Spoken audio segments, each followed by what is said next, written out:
Hi అండి, అందరూ ఎలా ఉన్నారు? ఈరోజు చేపల కూరని నా స్టైల్లో చేసి చూపిస్తాను. సో మీకు అందరికీ కూడా ఇది తప్పకుండా నచ్చుతుంది. వీడియో చివరి వరకు చూడండి.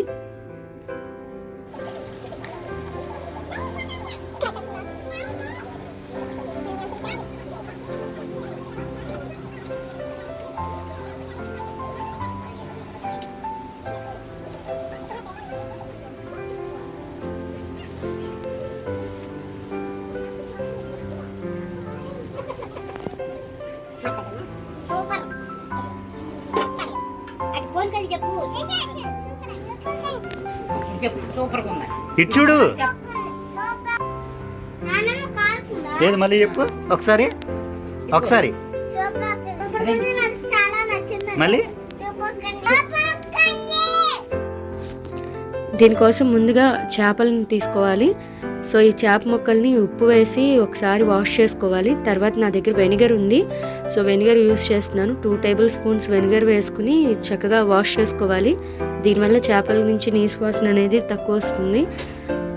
చేప ముక్కల్ని బాగా వేసుకుని కడుక్కున్న తర్వాత మనం కావాల్సిన పదార్థాలు వచ్చేసి చేపలను తీసుకున్నాం కదా అవి, అట్లాగే ఉప్పు, కారం, పసుపు, ఉల్లిపాయలు, మసాలా దినుసులు, ఆయిల్, చింతపండు, కరివేపాకు, కొత్తిమీర, పచ్చిమిరపకాయలు, అల్లం వెల్లుల్లి పేస్ట్. సో ముందుగా చేప ముక్కల్ని నీట్గా వాష్ చేసి తీసుకున్నాం కదా, వాటిలో మనం ఉప్పు, కారం, పసుపు, నిమ్మరసం ఈ 4 వేసి మొత్తం చేప ముక్కలన్నిటికీ కూడా పట్టేలాగా బాగా మ్యారినేట్ చేసుకోవాలి. తర్వాత ఆనియన్స్ని కట్ చేసుకోవాలి చిన్న చిన్న ముక్కలుగా. అలాగే పచ్చిమిరపకాయలను వచ్చేసి మనం నిలువుగా చీలికలు చేసుకోవాలి. చేపల కూరలోకి ఇలా నిలువుగా చీలికలు తీసుకున్న పచ్చిమిరపకాయలు అయితే చాలా బాగుంటాయండి. సో ఈ ఉల్లిపాయలు, పచ్చిమిరపకాయలను కూడా పక్కన పెట్టుకోవాలి. తర్వాత మనం చింతపండులో వాటర్ వేడి నీళ్ళు పోస్తే గుజ్జు ఎక్కువగా వస్తుంది. సో ఆ వాటర్ పక్కన పెట్టుకోవాలి. నెక్స్ట్ ఇది చేపల కూర గిన్నె అండి. దీనివలన చేపలన్నీ కూడా ఈవెన్గా కుక్ అవుతాయి. సో ఈ చేపల కూర గిన్నె తీసుకొని దానిలో కొంచెం ఆయిల్ వేసి ఉల్లిపాయలు, పచ్చిమిరపకాయలు వేసి బాగా వేపుకోవాలి. కొంచెం సాల్ట్ వేస్తే ఉల్లిపాయలు తొందరగా వేగుతాయి. సో ఈ పచ్చిమిరపకాయలు, ఉల్లిపాయలు వేగిన తర్వాత కొంచెం పసుపు కూడా వేద్దాం. పసుపు కూడా వేసి వేపాలి ఒకసారి.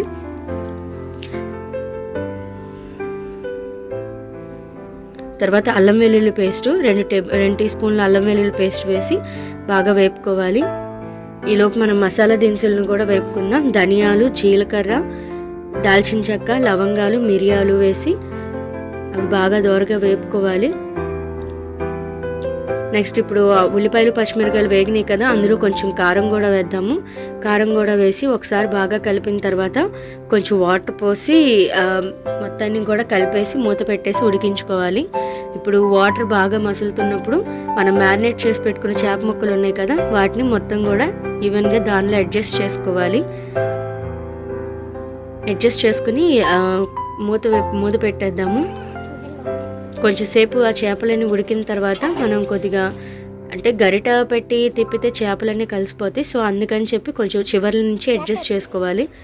అలాగే మనం ధనియాలు ఇవన్నీ తీసుకున్నాం కదా పొడి మసాలా, వాటిని వెల్లుల్లిపాయ వేసి దంచుకోవాలి. తర్వాత కొంచెం చేపలు బాగా ఉడికిన తర్వాత వాటిలో కొంచెం చింతపండు రసం, కొద్దిగా పొడి మసాలా, దంచుకున్న పొడి మసాలా ఉంది కదా అది,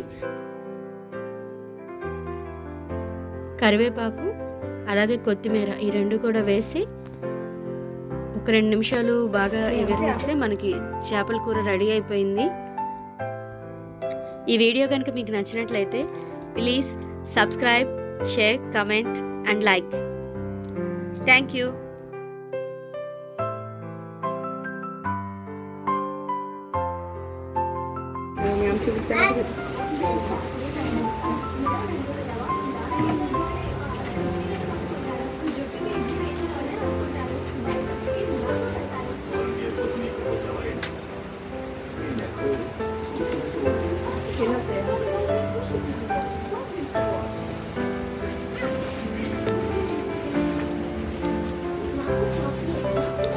సూపర్. అటు ఫోన్ కలిసి చెప్పు. సూపర్గా ఉంది. ఇచ్చుడు లేదు, మళ్ళీ చెప్పు ఒకసారి. ఒకసారి సూపర్ కన్య నాకు చాలా నచ్చింది. మళ్ళీ సూపర్ కన్య